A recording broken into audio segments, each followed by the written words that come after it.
तो जैसे कि हमने लास्ट क्लास में सेक्शन 204 तक पढ़ लिया था, अभी हम लोग पढ़ रहे हैं चैप्टर 11, जिसमें मैंने आपको फर्स्ट पार्ट जो था उसमें बताया था। एक सेकेंड, हाँ,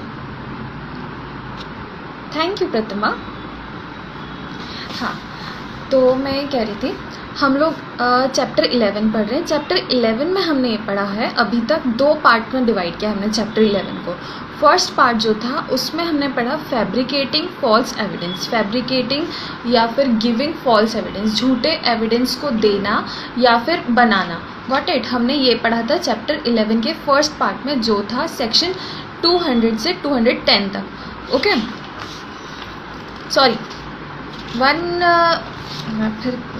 200 तक का हमने पढ़ा था। फिर हम सेकेंड पार्ट जो है वो 201 से 229 तक है, वो 191 से 200 तक था फर्स्ट पार्ट, और अब हम जो पढ़ रहे हैं सेकेंड पार्ट पढ़ रहे हैं वो है 201 से 229 तक। ओके, तो 201 से 204 तक मैंने आपको लास्ट क्लास में बता दिया था, फिर भी हम एक बार रिविजन कर लेते हैं। Got it? देखो, फर्स्ट हमारा है सेक्शन 201। ये जो सेकेंड पार्ट है वो किससे डील करता है? वो है ऑफेंसेस अगेंस्ट पब्लिक जस्टिस। ठीक है, ऑफेंसेस अगेंस्ट पब्लिक जस्टिस। अब हम आते हैं 201 क्या बोलता है। 201 कहता है कि causing disappearance of evidence of offences और giving false information to screen offender. इसका जो मेन पार्ट है वो है टू स्क्रीन ऑफेंडर। ये क्या कहता है? अगर कोई पर्सन है वो किसी रियल जो प्रिंसिपल ऑफेंडर है, जो मेन ऑफेंडर है, उसकी हेल्प कर रहा है, किस लिए? कि उसको छुपाने के लिए या फिर उसको बचाने के लिए क्या कर रहा है? जैसे एविडेंस मिटा रहा है या एविडेंस गायब कर रहा है, तो वो सेक्शन 201 में जो पर्सन हेल्प कर रहा है ना प्रिंसिपल ऑफेंडर की, मेन ऑफेंडर की, तो वो पर्सन जो हेल्प करने वाला है वो पनिशेबल का 201 में। हमने ये चीज़ पढ़ी थी 201 में। फिर हम आए थे 202 में। 201 में कुछ इंग्रेडिएंट्स भी पढ़ लिए थे हमने, वो अगर आपको पढ़ना है तो आप लास्ट क्लास देख सकते हैं, उसमें आपको समझ आ जाएगा। ठीक है, फिर हमने 202 में पढ़ा था, उसमें क्या था? Intentional omission to give information, intentional omission to give information of offences by person bound to inform, by person bound to inform। कोई पर्सन है, इसमें हमने पढ़ा था कोई पर्सन है वो लीगली बाउंड था। ओके, लीगली बाउंड की डेफिनेशन हम पहले भी पढ़ चुके हैं आईपीसी में। तो अगर कोई पर्सन है वो लीगली बाउंड था कोई इन्फॉर्मेशन प्रोवाइड कराने के लिए, किसे? पब्लिक सर्वेंट को, या कोर्ट में कहीं भी एक इन्फॉर्मेशन जो उसके पास थी, जिससे या तो वो केस में बाद में हेल्प होती या तो फिर हो सकता है वो क्राइम ही नहीं होता। तो इसके लिए वो इन्फॉर्मेशन प्रोवाइड कराना ज़रूरी था, पर उसने इंटेंशनल ओमिशन किया, उसने जानबूझकर चूक करी, जानबूझकर वो इन्फॉर्मेशन उसने प्रोवाइड नहीं कराई, तो यहाँ पे वो सेक्शन 202 के तहत लाइबल होगा, यानी कि पनिशेबल होगा। Got it? हमने 202 में ये पढ़ा था इंटेंशनल ओमिशन किया था, फॉल्स इन्फॉर्मेशन, मतलब इन्फॉर्मेशन दी ही नहीं थी। ओके, इंटेंशनल ओमिशन किया था, इन्फॉर्मेशन ना दे के। फिर हम आए थे 203 में। 203 क्या कहता है? Giving false information respecting an offence committed. यहाँ पे 203 में हमने पढ़ा था कि अगर कोई पर्सन, जैसे 202 में पढ़ा था कि इन्फॉर्मेशन दी ही नहीं जबकि इन्फॉर्मेशन देनी थी, पर 203 क्या बोल रहा है कि 203 कह रहा है कि इन्फॉर्मेशन दी पर झूठी इन्फॉर्मेशन दी, उस ऑफेंस से रिलेटेड जो ऑफेंस हो चुका है, उसको पता है कि जानबूझकर उसको नॉलेज है कि क्या ऑफेंस कमिट हुआ है और किसने किया है, कब किया है, कहाँ किया, उसको नॉलेज है, पता है, सब कुछ उसकी इन्फॉर्मेशन पता है, फिर भी उसने पब्लिक सर्वेंट को झूठी इन्फॉर्मेशन दी या झूठे एविडेंस दिए ताकि वो उस ऑफेंडर को बचा सके। ठीक है, तो 203 डील करता है फॉल्स इन्फॉर्मेशन प्रोवाइड कराने से। Got it? यहाँ पे हो गया जो यहाँ पे ऑफेंस कमिट हो चुका है। ओके, तो 203 ये था।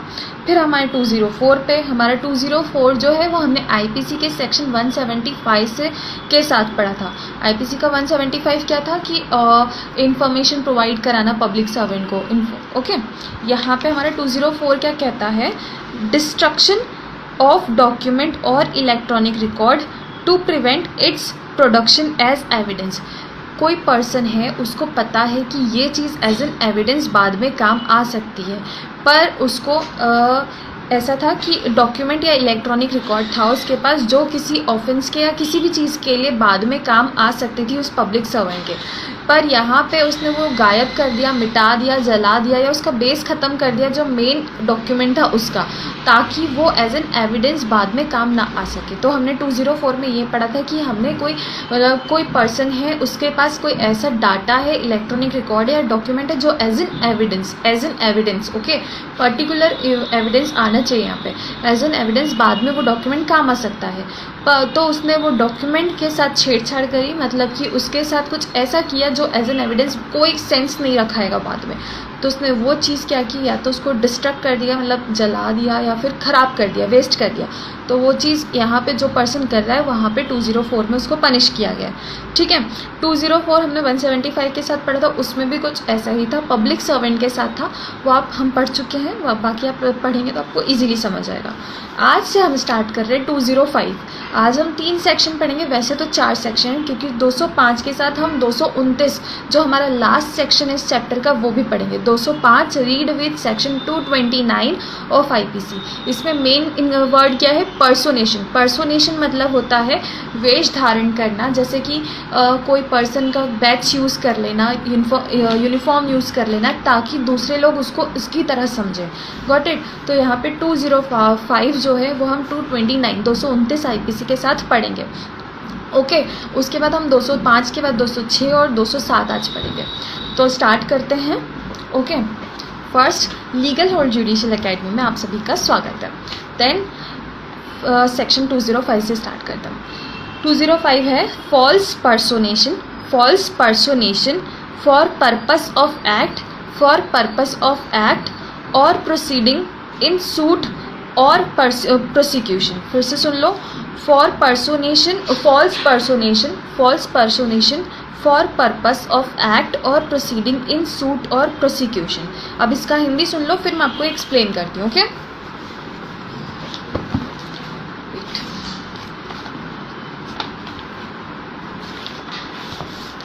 वाद या अभियोजन में किसी कार्य या कार्यवाही के प्रयोजन से मिथ्या प्रतिरूपण। अब ये क्या बोल रहे हैं सुनो।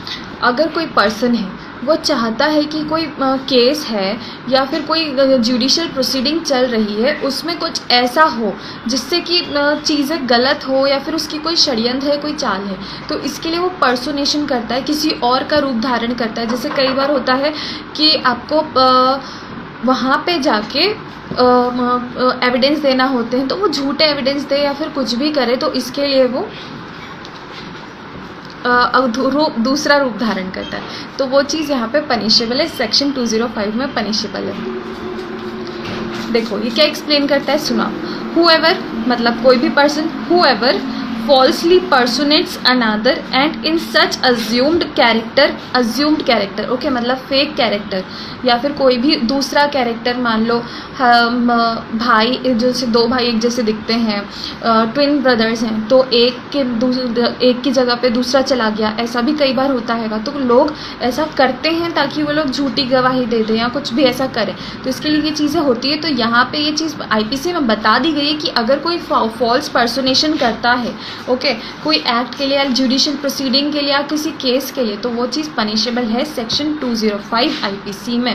तो हम पढ़ रहे हैं whoever मतलब कोई भी पर्सन फॉल्सली पर्सोनेट्स, जान करके पर्सोनेट करता है। ठीक है, अगर गलती से लोग समझ लें तो वो बात अलग है, पर जान करके ऐसे चाल चलता है तो वो पनिशेबल है। whoever falsely personates another and in such assumed character makes any admission or statement। और इस सिचुएशन में वो जान करके पर्सोनेट तो हुआ, उसने दूसरे का रूप या फिर लोगों को बोला कि हाँ मैं हूँ। जैसे 2 भाई हैं, रमेश मुकेश, ठीक है, मुकेश को कोर्ट में जाना है और उसको कुछ इन्फॉर्मेशन देनी है या फिर एज एन विटनेस जाना है, वो दोनों एक जैसे दिखते हैं। मुकेश की जगह पे रमेश का दोस्त ही ऑफेंडर है, तो रमेश नहीं चाहता कि उसका दोस्त पनिशेबल हो, तो वो मुकेश को घर में बंद कर देता है और रमेश कोर्ट में चला जाता है। ओके, अब जो रमेश गया है वो कुछ झूठी बातें बोलता है, कुछ झूठे स्टेटमेंट देता है, जिसे कोर्ट ऑफ जस्टिस सही मान लेता है क्योंकि ऑब्वियसली सेम शक्ल है। ठीक है, तो यहाँ पे वो चीज़ पनिशेबल होगी। देखो, whoever falsely personates another and in such assumed character makes any admission। या तो आप लोग एविडेंस की क्लास ले ही रहे हैं, तो उसमें एडमिशन की क्लास तो हो ही गई है, तो आप लोग पढ़िएगा। एडमिशन बताया गया है एविडेंस में, तो क्या होता है, एडमिशन एक प्रोसेस होती है, एडमिशन करना होता है कोर्ट प्रोसीडिंग में, ठीक है। तो अगर कोई पर्सन है वो फॉल्सली पर्सोनेट करता है तो वो एडमिशन कर लेता है या कोई झूठा स्टेटमेंट देता है किसी और के बिहाफ पे, ओके, किसी और के बिहाफ पे जो जिसका उसने रूप धारण किया है, ओके। तो और कन्फेस जजमेंट, या फिर कई बार जज का रूप धारण कर लेता है, मतलब कोई दूसरा जैसे जज की जगह पे वो बैठ जाता है और जजमेंट कन्फेस कर देता है, जजमेंट बोल देता है, और causes any process to be issued or becomes bail or security, और उन सब चीज़ों के कारण बेल या सिक्योरिटी मिल जाती है, ये उसके पर्सोनेशन के कारण किसी पर्सन को बेल या फिर सिक्योरिटी मिल जाती है। और does any other act in any suit और क्रिमिनल प्रोसिक्यूशन, या फिर कोई भी सिविल वाद जो है सूट में या फिर क्रिमिनल प्रोसीडिंग है उसमें कुछ भी इम्पॉर्टेंट पार्ट हो जाता है जस्ट बिकॉज ऑफ दिस ये पर्सोनेशन। सिर्फ इस पर्सोनेशन के चक्कर में जुडिशियल प्रोसीडिंग जो है उसमें कुछ ना कुछ ऐसा हो जाता है जो कि गलत है, इलीगल है, बेल मिल जाना, सिक्योरिटी मिल जाना, या फिर कोई भी मेन पार्ट हो जाना उस पूरे केस का, उस पूरे वाद का, सिविल वाद का या क्रिमिनल प्रोसीडिंग का। तो वो पर्सन जिसने पर्सोनेशन किया है उसकी पनिशमेंट क्या होगी? उसकी पनिशमेंट होगी 3 साल तक की सज़ा विथ फाइन और विथ बोथ। ओके, आप लोग समझे? अगर कोई पर्सन जानबूझकर पर्सोनेशन करता है ताकि वो जुडिशियल प्रोसीडिंग को या फिर कोई सिविल मैटर को हर्ट कर सके या फिर उसकी कुछ चीज़ें गलत कर सके, तो इसके लिए वो पर्सन पनिशेबल होगा जो पर्सोनेशन करेगा। सज़ा कितनी होगी? 3 साल विथ फाइन और विथ बोथ। ओके, अब इसकी आप हिंदी सुन लो। जो कोई किसी दूसरे या का मिथ्या प्रतिरूपण करेगा, मिथ्या प्रतिरूपण यानी पर्सोनेशन, ओके, और ऐसे धरे हुए रूप में किसी वाद या आपराधिक अभियोजन में कोई स्वीकृति या कथन करेगा, ऐसे पर्सोनेशन में होते हुए वो एडमिशन करेगा या स्टेटमेंट देगा। एडमिशन जैसे मैंने आपको बताया एविडेंस में है, आप पढ़ सकते हैं, या स्टेटमेंट देगा या दावे की संस्वीकृति करेगा या कोई आदेशिका निकलवाएगा या जमानत, आदेशिका यानी ऑर्डर निकलवाएगा, या जमानतदार या प्रतिभू बनेगा, ओके, या फिर बेल, जो बेल करवाते हैं वो बनेगा, कुछ भी ऐसा काम करेगा या कोई भी अन्य कार्य करेगा, वह दोनों में से किसी भांति के कारावास से, यहाँ पे सिंपल या रिगरस दोनों में से कोई भी इम्प्रिजनमेंट मिल सकता है, ओके, जिसकी अवधि 3 वर्ष तक की हो सकेगी या जुर्माने से या दोनों में से दंडित किया जाएगा। Got it? यहाँ पे हमारा 205 होता है ख़त्म। सिर्फ इसमें क्या इम्पॉर्टेंट लाइन है वो है falsely assuming to be some other real person who is in existence and not merely cheating by using a fictitious name.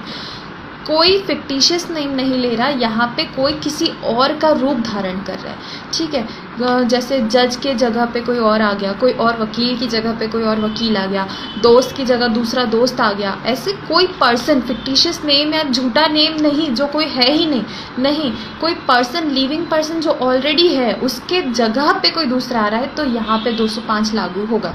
Got it? यहाँ पे अब हमारा 205 तो ख़त्म हो गया। अब हम आते हैं 229 पे, क्योंकि 229 जो है वो भी इसी से डील करता है। 229 क्या कह रहा है हमारा, वो भी हम पढ़ लेते हैं।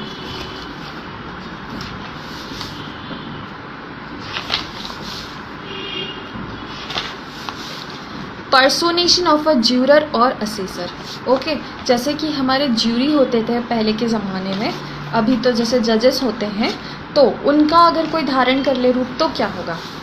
तो ये कहता है जूरी सदस्य या असेसर का प्रतिरूपण। ओके, अब ये क्या एक्सप्लेन कर रहा है? whoever यानी कि कोई भी person by personation or otherwise shall intentionally cause or knowingly suffer himself to be returned empanelled और sworn as a juryman. Sworn मतलब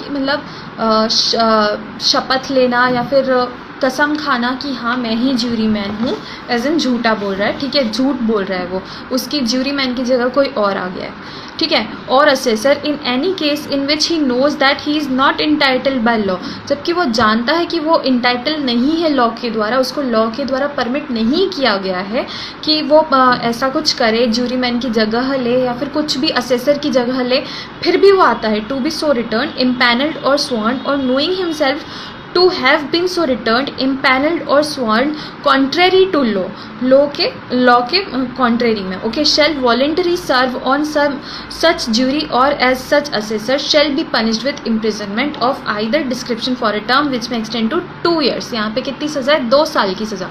हमने 205 में कितनी पढ़ी? 3 साल की सज़ा। बस आपको जो ये वाला चैप्टर है ना, इसमें सबसे ज़्यादा अगर याद करना है तो वो है आपके कुछ important words with punishment. Her section में मतलब पनिशमेंट जिसमें बताई गई, आपको पनिशमेंट अच्छे से याद करनी है क्योंकि मोस्ट इंपॉर्टेंट चीज़ वही है। ओके, एक्सटेंड टू 2 years और विथ फाइन और विथ बोथ। ओके, मैं आपको उसका हिंदी एक्सप्लेन कर देती हूँ तो आपको समझ आ जाएगा।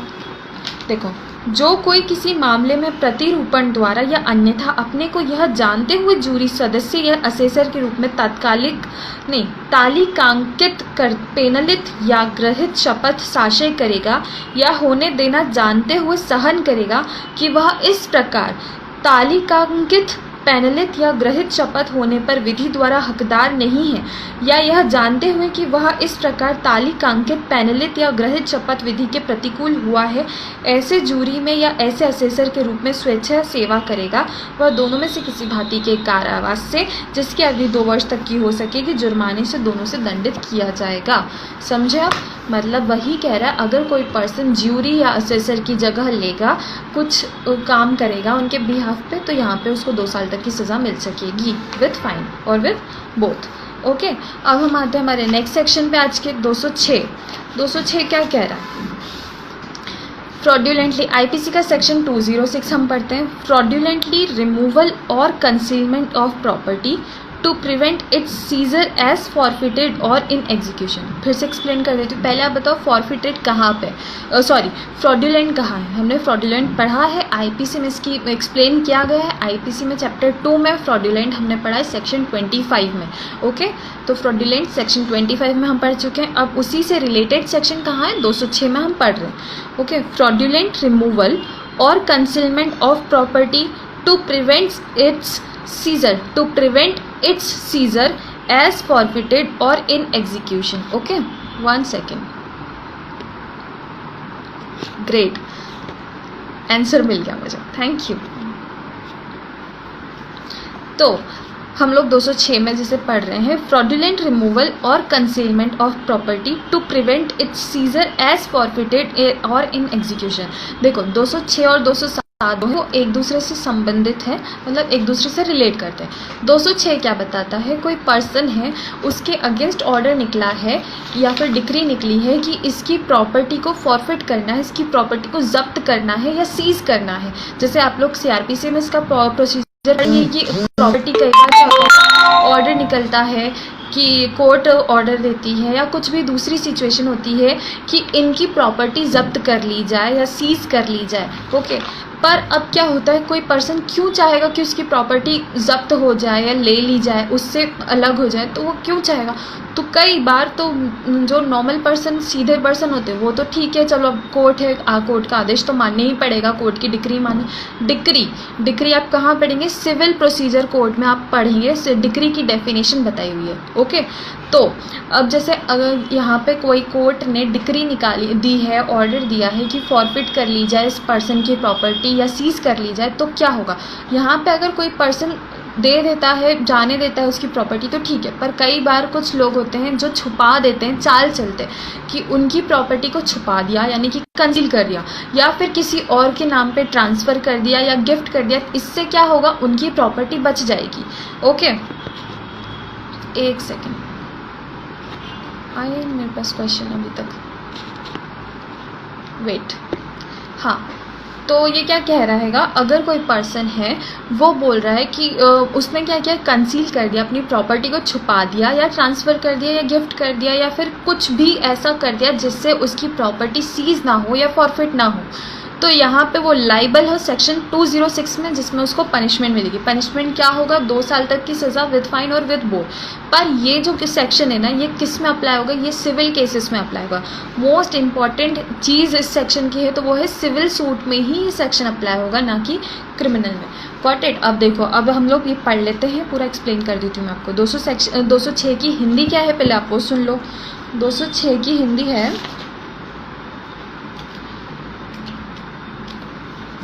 देखो ये बोल रहा है संपत्ति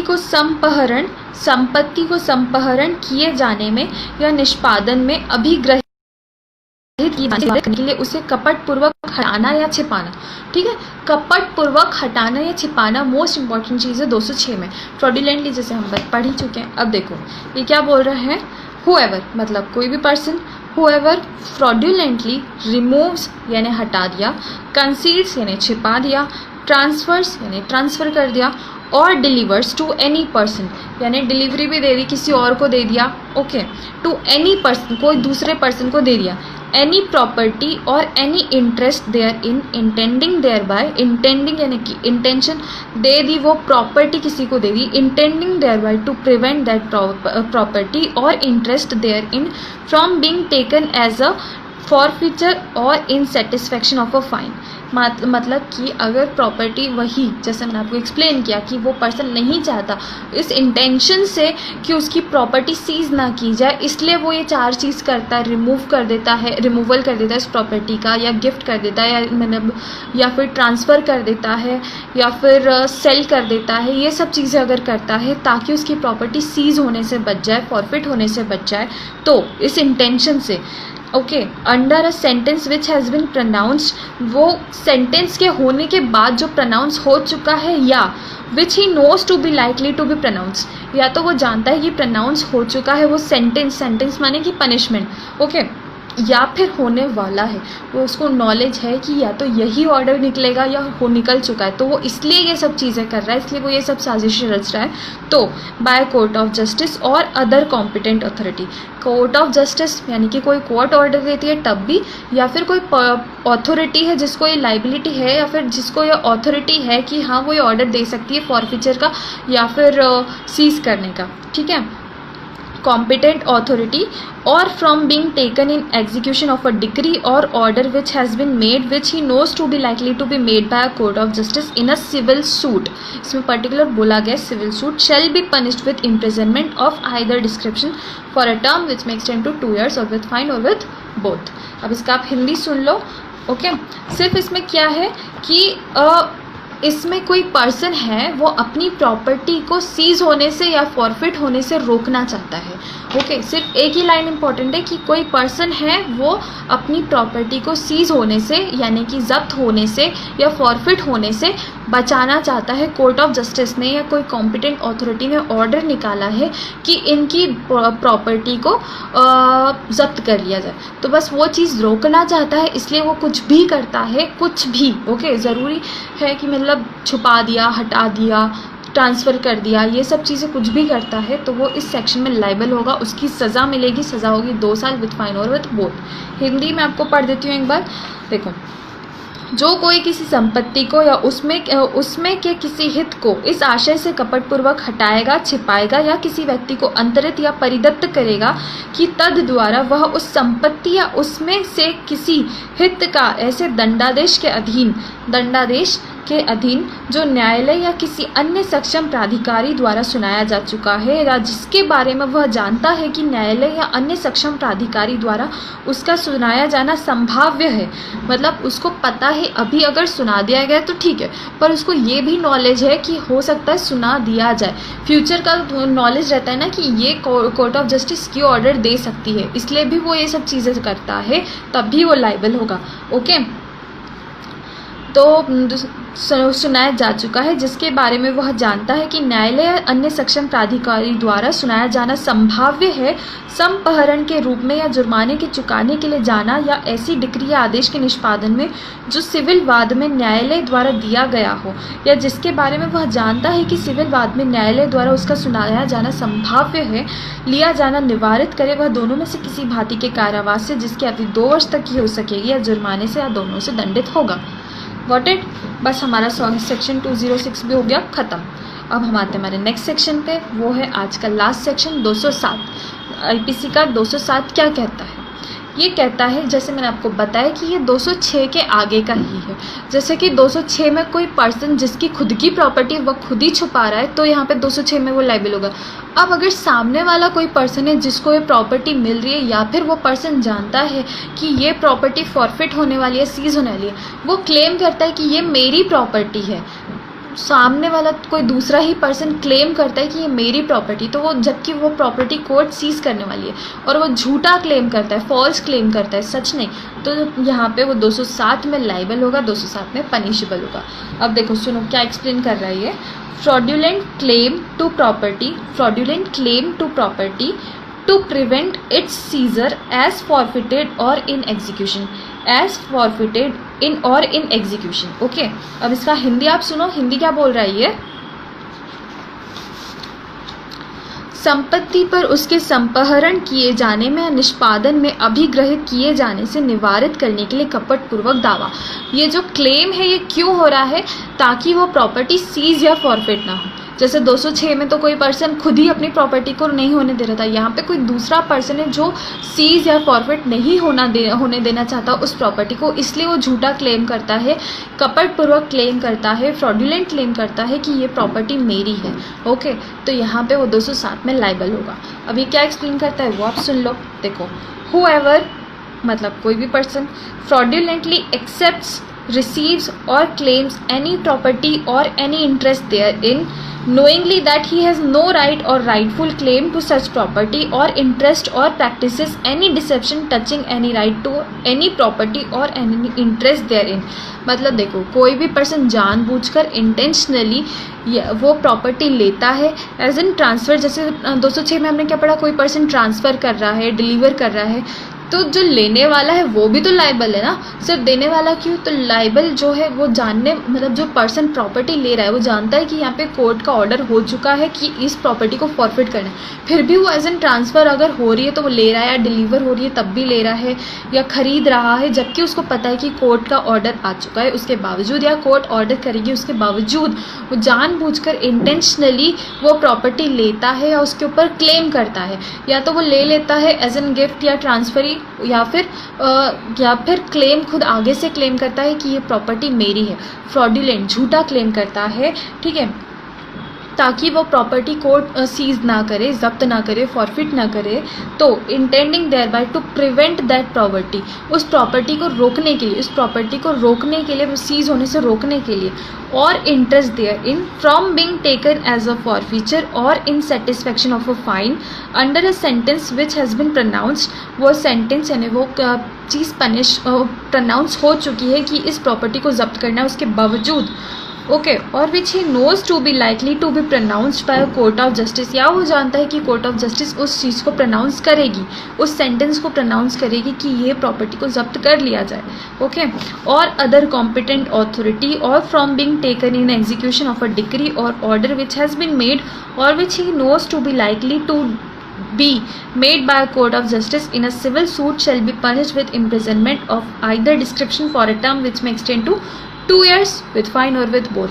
इसमें भी कितनी सज़ा मिलेगी, 2 साल की। मोस्टली हमने जो सज़ा पढ़ी वो 2 साल तक की है।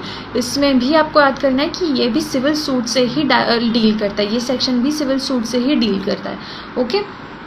जैसे हम अब मैं इन दोनों का डिफरेंस बताऊं, अगर 206 और 207 का, तो इसमें क्या था, 206 जो है वो डील करता है फ्रॉड्यूलेंट रिमूवल से, मतलब वो जो पर्सन प्रिंसिपल ऑफेंडर है वो खुद ही अपनी प्रॉपर्टी को हटा रहा है, ओके।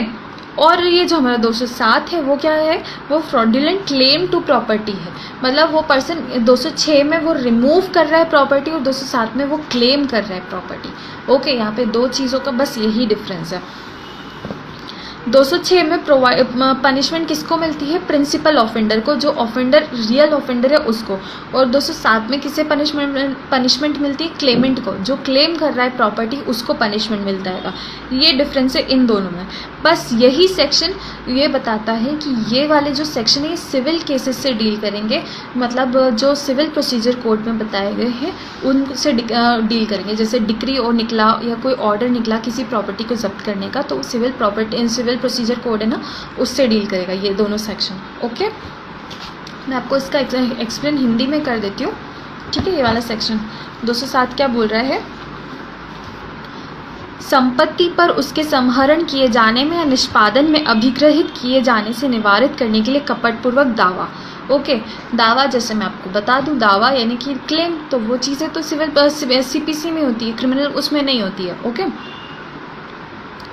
जो कोई किसी संपत्ति को या उसमें के किसी हित को यह जानते हुए कि ऐसी संपत्ति या हित पर उसका कोई अधिकार या अधिकारपूर्वक दावा नहीं है, ओके, अधिकारपूर्ण दावा नहीं है, कपटपूर्वक प्रतिग्रहित करेगा, प्राप्त करेगा या उस पर दावा करेगा अथवा किसी संपत्ति या उसके किसी हित पर किसी अधिकार के बारे में इस आशय से प्रवंचना करेगा कि तद द्वारा वह उस संपत्ति या उसके हित का ऐसे दंडादेश के अधीन जो न्यायालय या किसी अन्य सक्षम प्राधिकारी द्वारा सुनाया जा चुका है या जिसके बारे में वह जानता है कि न्यायालय या किसी अन्य सक्षम प्राधिकारी द्वारा उसका सुनाया जाना संभाव्य है, समहरण के रूप में जुर्माने के चुकाने के लिए लिया जाना या ऐसी डिक्री या आदेश, देखो डिक्री या आदेश के निष्पादन में जो सिविल वाद में न्यायालय द्वारा दिया गया हो या जिसके बारे में वह जानता है कि सिविल वाद में न्यायालय द्वारा उसका दिया जाना संभाव्य है, यानी कि फ्यूचर में वो दिया जा सकता है ये ऑर्डर, तो लिया जाना निवारित करे, वह दोनों में से किसी भांति के कारावास से जिसकी अवधि 2 वर्ष तक की हो सकेगी, जुर्माने से 2 या दोनों से दंडित किया जा सकेगा। ठीक है, 207 में यही हो गया। यहाँ पे हमारा हो गया आज का सेशन ख़त्म, 207 तक डन। अब कल हम मतलब हाँ आईपीसी की क्लास कल भी होगी, जैसे मेरा कल मैं सेशन नहीं ले पाई थी तो आईपीसी की क्लास कल भी होगी, संडे है पर फिर भी आईपीसी की क्लास होगी, टाइम आपको बता दिया जाएगा जैसा भी होगा। ओके, अब मैं कमेंट्स ऑन कर देती हूँ, अगर किसी को कोई डाउट है तो आप लोग पूछ लीजिए आज के सेशन से रिलेटेड। और दीपक है क्या, दीपक ने एक क्वेश्चन पूछा था लास्ट क्लास में, दीपक है आज की क्लास में और आप मुझे